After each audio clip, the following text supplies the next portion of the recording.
We're just days into a new year and already so much change. We get you up to speed with some of the stories you missed over the holiday, track the biggest comings and goings of the week, and get your pencil and paper handy as we mark off the biggest stories and events you can expect in Kansas City during this brand spanking new year.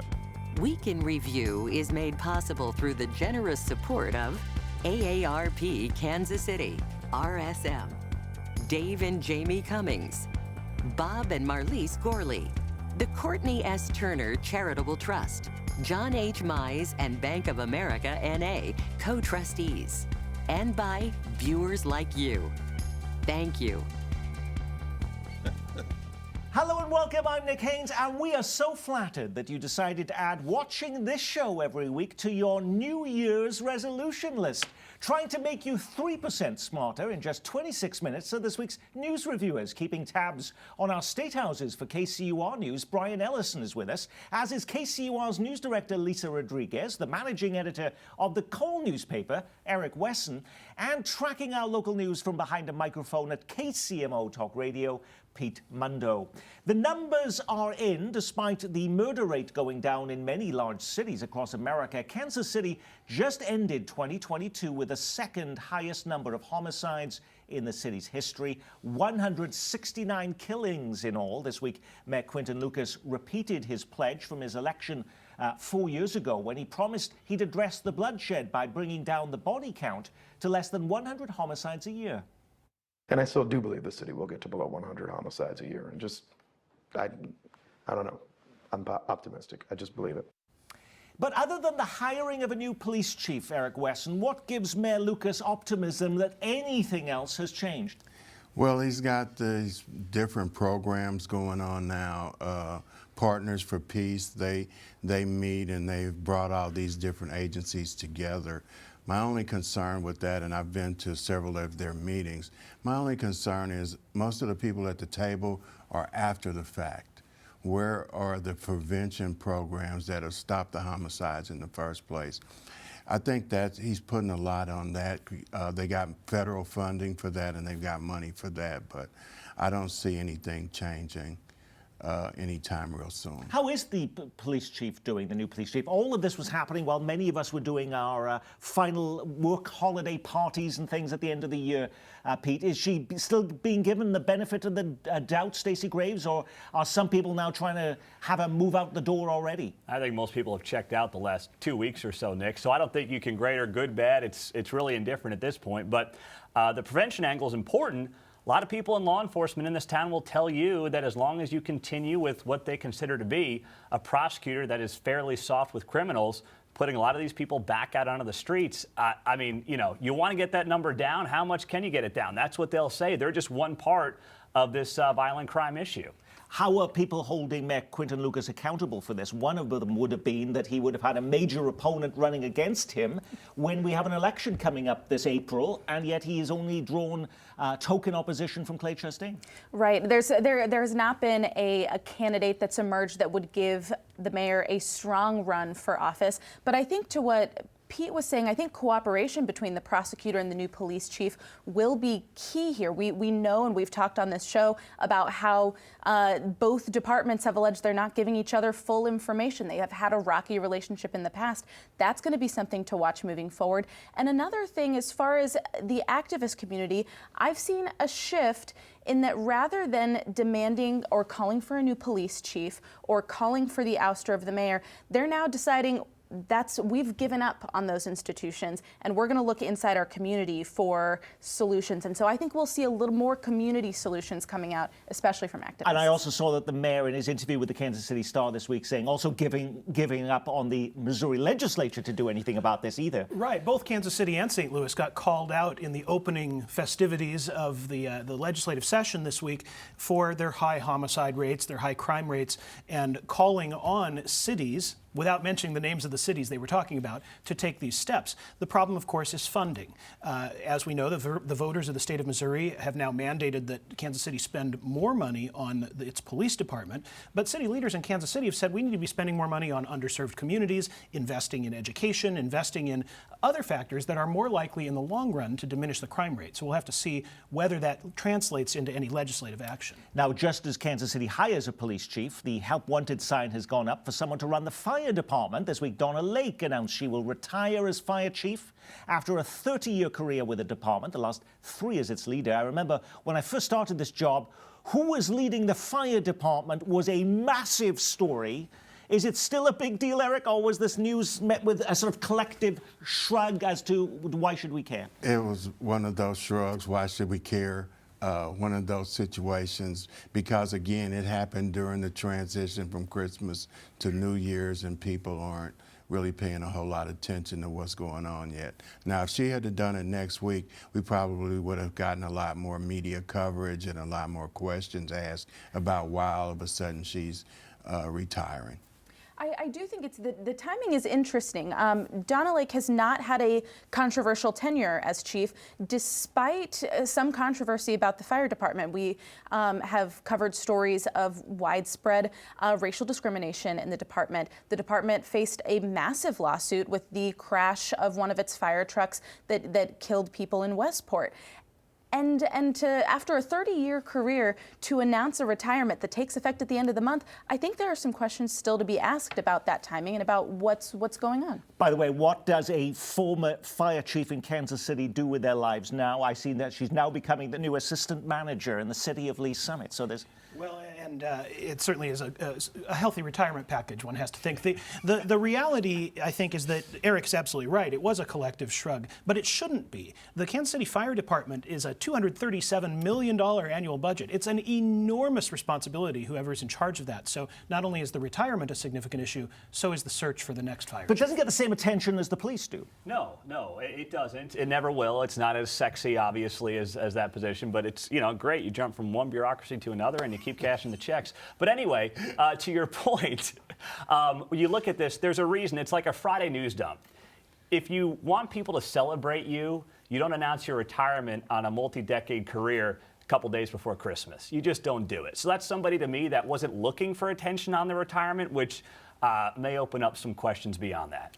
Now, while much of the nation's news attention has been fixated on the horror stories of Southwest Airlines passengers and the stunning on-field collapse of an NFL athlete, we've had our own dramatic horror story playing out here at home.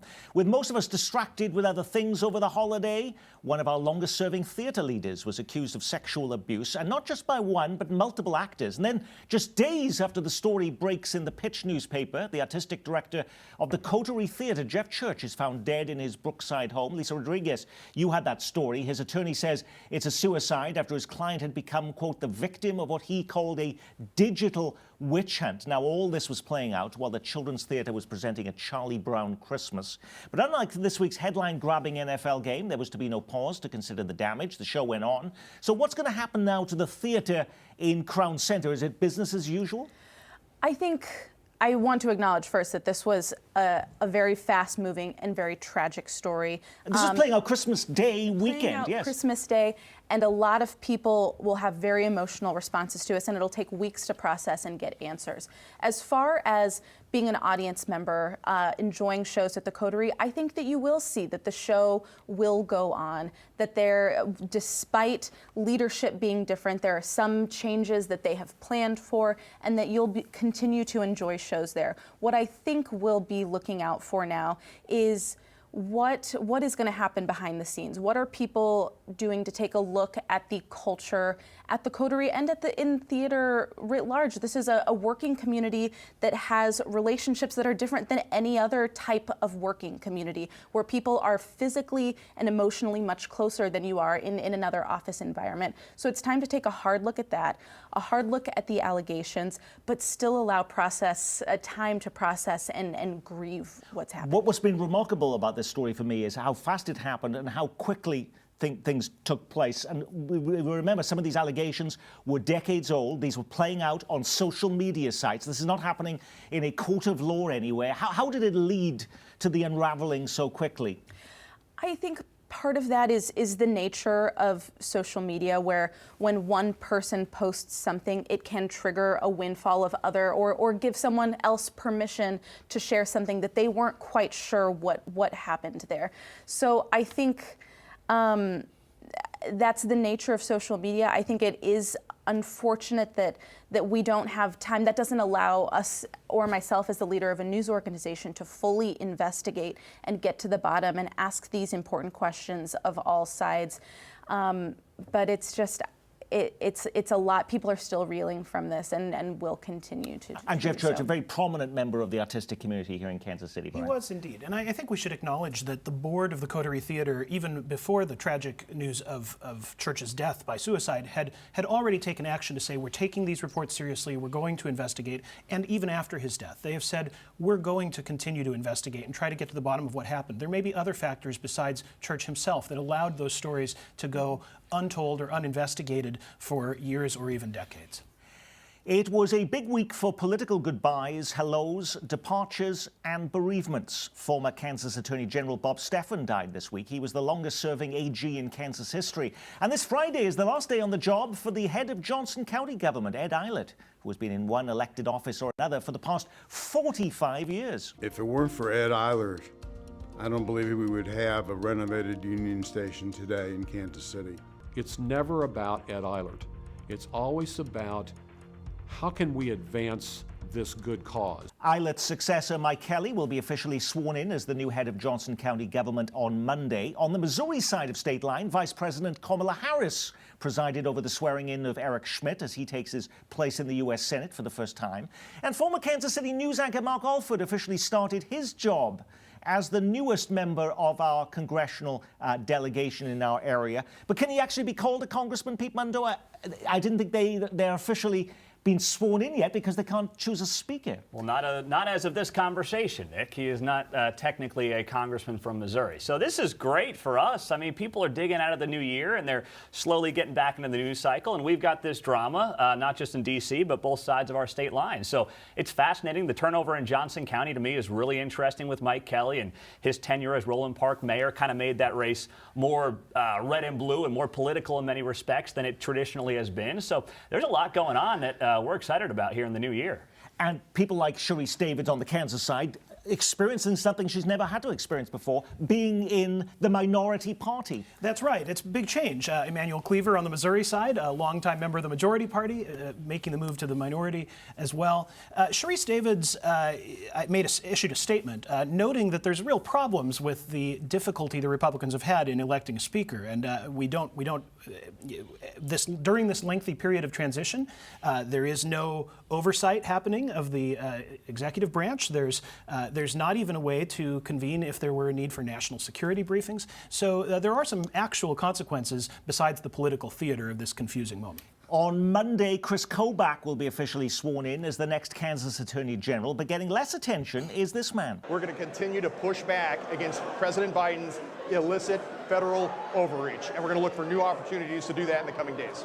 Alrighty, do you know him? This is Andrew Bailey, the man Governor Mike Parson has picked to be the new Missouri Attorney General as Eric Schmidt starts his new gig in Washington. And those were pretty big fighting words for someone who's just been sworn into office without getting even one vote from the public. If you ask most people who is Andrew Bailey, I'm pretty confident most people would say they'd never heard of him. But could he be the next governor of Missouri when Mike Parson leaves office next year, Brian? I suppose he could be. Attorney generals have a record in Missouri of going on to higher office, but I wouldn't get ahead of ourselves. As you said, he has not yet won a single vote, and most of those prior attorney generals have had to win an election to something first before they've gone on to higher office. I do think Bailey is certainly acting as though he intends to run for the office of Attorney General again. They've not only the speeches like we've heard, but also mentioning his biography as a veteran, as a family man. They do seem to be setting him up to be a future Republican elected leader in the state of Missouri. But you have Josh Hawley, Eric Schmidt, Jay Nixon, Jack Danforth, John Ashcroft, all former Missouri attorney generals who all went on to big office right afterwards. Yeah, this is unique. I mean, Bailey was on Mike Parsons' staff. He had that obviously going for him. And from what I've gathered in talking to people about Andrew Bailey, he's really not a guy who wants to spend his nights in Jeff City working the room politically, schmoozing, raising money. That's just not who he is, for better or for worse, depending on who you ask. So I'm not certain he's the next, rock star Republican politician coming out of the Show Me state, just based on what I gather his personality to be. Now, as Congress returns with lots of drama over who will be the next House Speaker, closer to home, our state lawmakers head back to work. Let's start in Missouri. Complete this sentence for us, Lisa. The biggest issue facing Missouri lawmakers this session is blank. Oh, where do I begin? Sports gambling, sports gambling, education. Alrighty. Actually, I think I will amend that to education. I think there's a lot of elements under this topic that lawmakers will be tackling. Some of it will be these wedge issues we've seen before on how people teach race in schools, LGBTQ issues like whether to allow trans athletes to compete in sports that match their gender. I also think teacher pay is going to be a huge one. Missouri has long been among the lowest and worst paid teachers in the country. Which is why we have even local school districts like Independence going to 4 days a week now too. Right, and so I think education is going to be a big theme this session. I think that teacher pay connects to the budget. There's a lot to be done this session. I remember on previous shows you were critical of Missouri on the sports betting issue. They couldn't get their act together. Is this going to be the year they finally make that happen? I think it is, Nick. I think it is. They've now got 5 states surrounding them that have it. Obviously, the 2 states that border their biggest cities, Kansas and Illinois. And on top of that, you may not recall, Nick, but before the season, when Kansas passed it, I gave you 2 locks of the season. Kansas over 2.5 wins for football. K-State over 6.5. If Missourians had listened, if they could bet, they would have made a lot of money. They would have had a great holiday season, but they can't. So it's time to get on board. All right. Who did you put down as we completed the sentence of the biggest issue in the Missouri legislature this year, Brian? I think, Nick, the way that sentence is always completed is how to spend money. For whatever other controversial issues come up, they come and they go, but the state budget is always the biggest item on the General Assembly's agenda. And they have lots of money. They have lots of money, an unprecedented surplus this year. Part of that because of federal COVID relief funds, partly because of various economic initiatives being successful. But for whatever reason, that creates lots of opportunities to fight over how that money is spent. Some of it are the issues that Lisa and Pete mentioned, education, teacher pay, but there will be lots of other agendas being driven. Nick, that may not be the thing that is the most important or the longest lasting impact of this General Assembly session, though. It might be the effort of legislators to make it harder for citizens to get initiatives on the ballot. Significant issues have been coming before the voters, including legalization of marijuana, including Medicaid expansion over the last few years. The Republicans who control the General Assembly have not been happy with the outcome of some of those votes. They're going to make it harder, or they want to make it harder, for voters to control the agenda that way. And that's going to be very important, Pete, because there is a push to have an abortion amendment in Missouri to make sure that there is a constitutional right for women in Missouri to have an abortion. Is this an effort to block that? I think that is part of it, but I think that Brian's right. That's really an understated part of this entire session, along with education and then getting that sports betting done, which should be the ultimate easy layup for them. Eric? I said education and gun control. I think in the Democratic controlled cities in St. Louis and Kansas City, there's going to be a push to do something about gun control. But as I mentioned, Quinton Lucas has already given up on that. But he might give up on it, but that doesn't mean that the state elected officials do. And I think that's more of a priority when you talk to state senators here than it is sports betting. And I think that's one of the things that they're going to be pushing a lot of. Agree, but I think Quinton Lucas is in the not the good graces, bad graces of a lot of people in Jeff City with how the whole police thing went down. He ticked off a lot of the wrong people, and no one's looking to do him any favors. Well, as we talk about crime and punishment, this week Missouri became the first state to execute an openly transgender woman. In fact, it's the only execution of the year anywhere in the United States so far, and it comes just a few weeks after 2 other traditionally Republican states, Tennessee and Alabama, announced they're hitting the pause button on the death penalty. Any evidence a change to the death penalty is on the way to Missouri in 2023, Lisa? No evidence that I have seen. And in fact, the state is scheduled to execute another inmate on death row next month. In fact, there's only 4 states in the entire country, I believe, this year who have scheduled executions, Missouri being one of them. There's also only 4 states in the entire country that have executed more people since the death penalty was reintroduced in the U.S. than the state of Missouri. I agree with Lisa. I don't think there's any appetite at all among elected leaders in Jefferson City to change either the legality or the frequency with which the state carries out executions. But you know, Nick, South Carolina brought an issue before their Supreme Court asking to go back to the gas chamber, the electric chair, and firing squads because they said they couldn't get the medication, or the drugs rather, Yes. used to do executions. So they're going back to the firing squad. Let's move to Kansas, where we know one thing has already happened. Starting this week, your grocery bill will get a tad bit smaller as a 2% cut in the sales tax on food kicks in. But panelists, complete this sentence for us. The biggest issue facing Kansas lawmakers this session is blank, Pete. I want to see how Governor Kelly, as a lame duck, works with her Republican legislature. It was one thing to do it last year in an election year. Now, as a lame duck, she's already talked a good game about getting rid of the grocery sales tax. I went shopping January 1st at Hy-Vee. It was great, but I want to see what she actually does and how these two factions work together. Lisa. I think abortion. I think after the referendum where voters voted to keep the right to abortion in the Kansas Constitution, Republican lawmakers who are in the majority will look for other ways to restrict the procedure in Kansas. And I think that will continue to dominate the legislative I see there have been 2 session. proposals already. One is to change the way we elect Supreme Court judges, which would be one way of doing that too. And then secondly, I think about funding crisis pregnancy centers, which would give women another way of being able to look after children other than an aborting a child, and I see that's going to be an issue coming up in the legislature too. Brian, what did you put down? Interestingly, it's the same answer as I gave for Missouri: how to spend money. I think We'll just cut and put the answer for the other question in that slot, We can Brian. add some time to the. Okay. No, I actually think, particularly around education, and that's always where state budgets end up with the most conversation. But Kansas Governor Laura Kelly is very interested in funding special education. The state is not living up to what even state statute requires to be spent towards special education.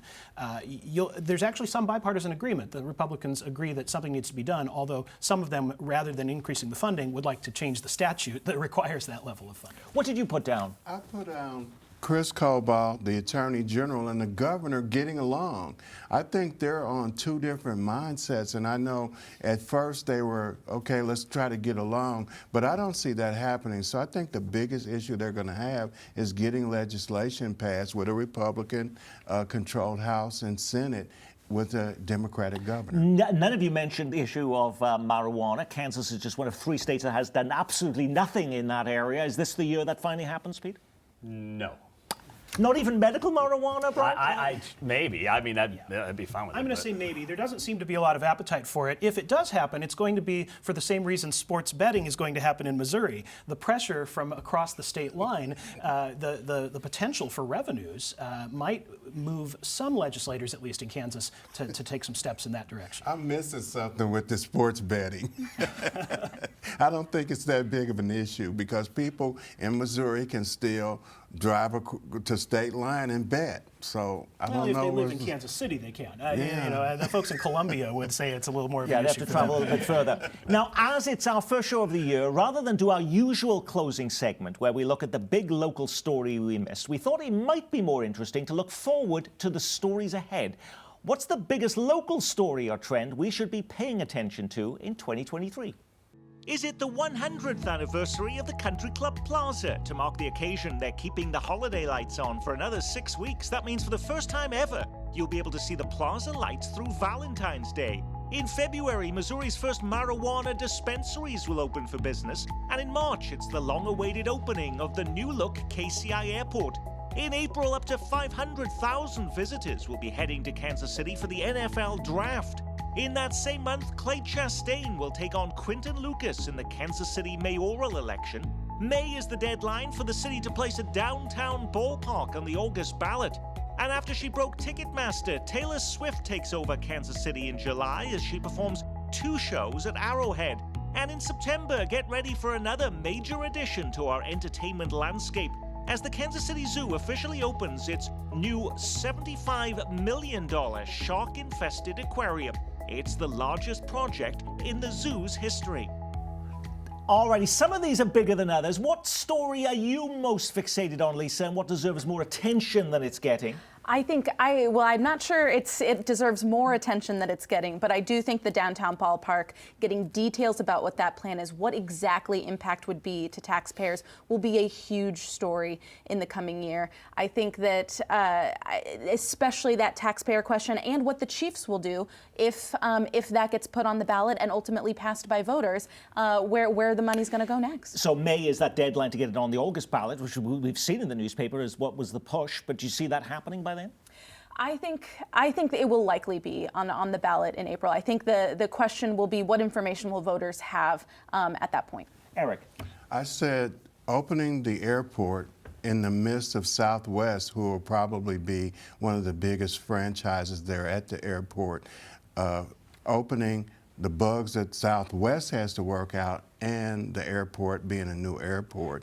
And I also said at a time of great staffing shortages too, are they going to be able to staff it properly? Exactly, and I think we're doing job fairs in the next couple of weeks.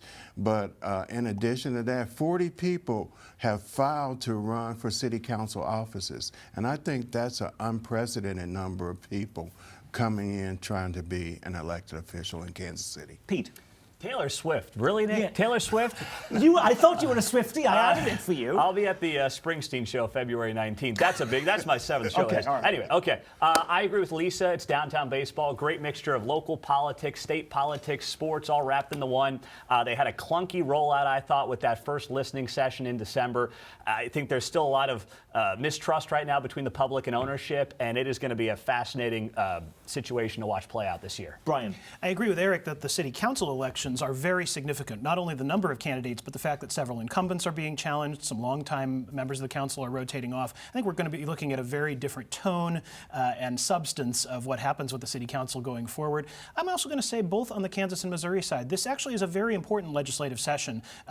Significant budget decisions, new directions, and some new leadership on both sides of the aisle that could really change the tone of things. We'll see if maybe this is the year they become productive legislative bodies. And on that, we will say our week has been reviewed thanks to the Calls Eric Wesson, and from KCUR, Brian Ellison, and his colleague, KCUR News Director Lisa Rodriguez, and 6 to 10 weekdays on KCMO Talk Radio, Pete Mundo. And I'm Nick Haynes. From all of us here at Kansas City PBS, be well, keep calm, and carry on.